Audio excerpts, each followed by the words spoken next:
kami akan menjelaskan bentuk dan penggolongan badan usaha.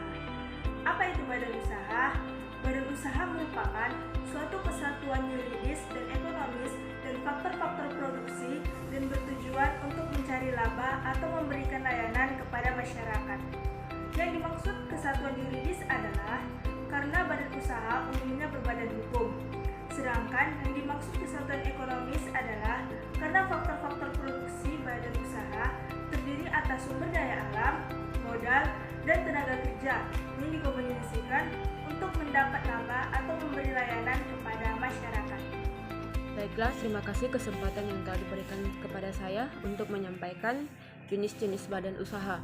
1. Jenis-jenis badan usaha berdasarkan kegiatan yang dilakukan. 1. Badan usaha agraris.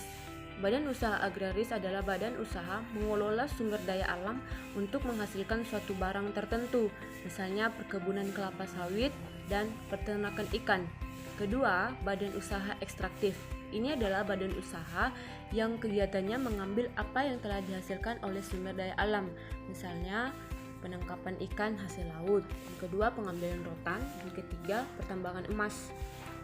Ketiga, badan usaha perdagangan adalah badan usaha yang membeli dan menjual kembali suatu barang tanpa merubah bentuknya. Contohnya pasar swalayan atau pasar tradisional. Keempat, badan usaha industri. Badan usaha industri ini adalah badan usaha yang mengelola bahan baku menjadi barang jadi atau bahan siap pakai, atau disebut juga dengan perusahaan manufaktur. Contoh produksi seperti benang untuk bahan baku bagi industri kain. Kelima, badan usaha jasa. Badan usaha jasa adalah badan usaha yang memberikan pelayanan dan kemudahan dalam rangka memenuhi kebutuhan. Contohnya jasa pengangkutan barang dari suatu daerah ke daerah lain. Contohnya saja ekspedisi. Yang kedua, jasa perbankan dan juga jasa konsultan. Nah, di sini saya akan menjelaskan badan usaha berdasarkan kepemilikan modal. Yang pertama, badan usaha milik swasta atau yang disebut BUMS, yaitu badan usaha yang modalnya dimiliki oleh pihak swasta. Yang kedua, badan usaha milik negara atau BUMN, yaitu badan usaha yang pemilik modalnya adalah negara atau pemerintah. Yang ketiga, badan usaha milik daerah atau BUMD, yaitu badan usaha yang dimiliki oleh pemerintah daerah. Yang terakhir, badan usaha campuran, yaitu badan usaha yang modalnya sebagian dimiliki swasta dan sebagian lagi dimiliki oleh pemerintah. Badan usaha berdasarkan wilayah negara. Badan usaha penanaman modal dalam negeri, yaitu badan usaha yang memodalinya dimiliki oleh masyarakat negeri itu sendiri. Badan usaha penanaman modal asing, yaitu badan usaha miliki masyarakat luar negeri yang berperan di dalam negeri. Fungsi badan usaha. Fungsi badan usaha itu ada beberapa bagian. Ada fungsi komersial, fungsi sosial, dan fungsi pembangunan ekonomi. Jadi fungsi komersial ini itu dalam pembuatan sebuah usaha pastinya yang tujuan mereka itu yang mendapatkan keuntungan. Tapi sebelumnya itu kita itu harus menjamin apakah usaha kita itu memproduksi, memperoleh sebuah barang-barang yang berkualitas dan terjamin sehingga dapat bersaing di pasaran. Fungsi sosial, mana fungsi sosial ini dalam pembuatan usaha pastinya kita akan membutuhkan salah satunya itu tenaga kerja.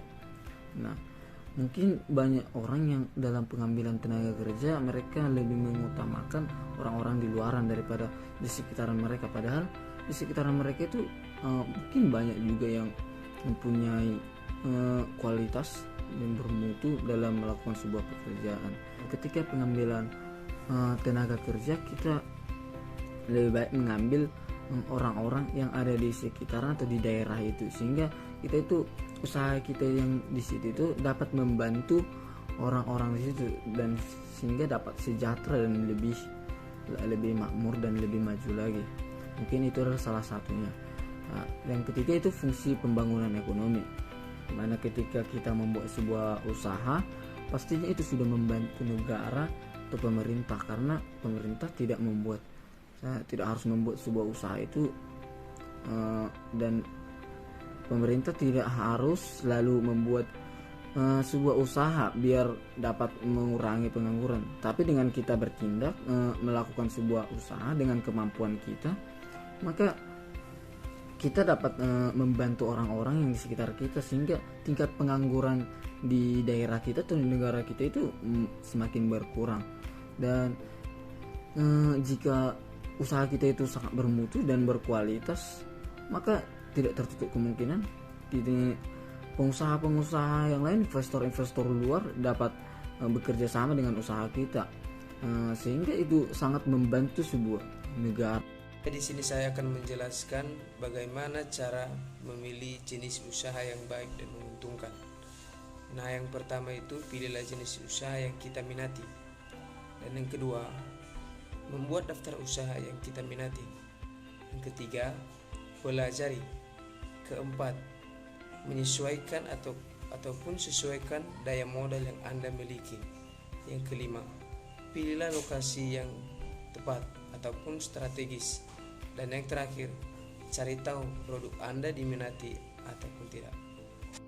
Baiklah, dari hasil materi yang kami jelaskan, kalian menarik kesimpulan bahwa badan usaha adalah kesatuan organisasi yuridis yang terdiri dari modal dan tenaga yang bertujuan mencapai keuntungan, baik dalam jenis, bentuk, penggolongan badan usaha apapun, yang dilandaskan badan hukum dan aturan usaha yang memiliki tanggung jawab atas berjalannya suatu usaha.